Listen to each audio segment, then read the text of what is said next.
Masalaya ini tidak hanya punya situs sejarah, tidak hanya sejarah masa lalu yang besar, banyak peninggalan seperti candi, tapi juga ada kearifan lokal masyarakat yang sampai saat ini masih bertahan, yaitu adanya hutan larangan.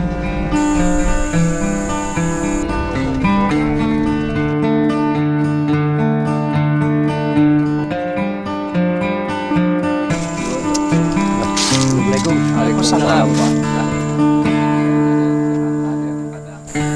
Buang sampah tidak boleh.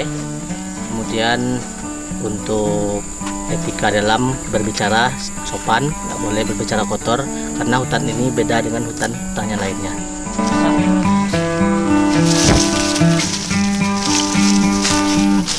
Untuk penjagaannya sendiri, masyarakat kami tetap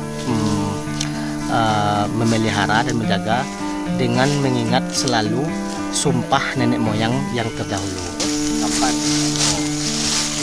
Kalau melanggar di hutan koko atau di negari orang ko, kate jangan berpucuk gulek, ke bawah jangan berurek tunggang, di tengah-tengah digirik kembang. Itu aponya. Maknanya apa itu? Ya kalau maknanya itu orang tuh istilah kami siko hidup tidak mau mati sokan hidup tidak mau.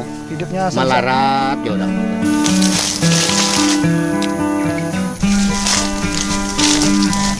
Rencana ke depan bagi masyarakat negari ini seperti apa?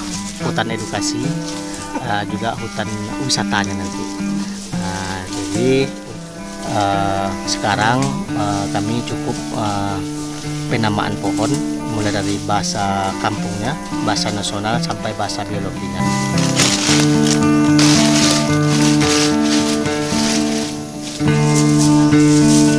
Sudah ada keterangan yang dibikin oleh warga di sini, masyarakat di sini. Ini ada 1312. Jadi artinya ini, pohon camoda hutan ini berada di titik koordinat 1312. Nah, sementara yang angka ini 216 ini merupakan diameter dari pohon ini. Sudah ada sekitar 2000 batang yang diidentifikasi oleh warga, sehingga bisa memudahkan warga nanti pengunjung yang mereka rencanakan untuk ada di sini mengenal dan di mana posisinya, sehingga target atau rencana masyarakat ini untuk menjadikan hutan adat dan hutan larangan ini menjadi hutan edukasi bisa terwujud.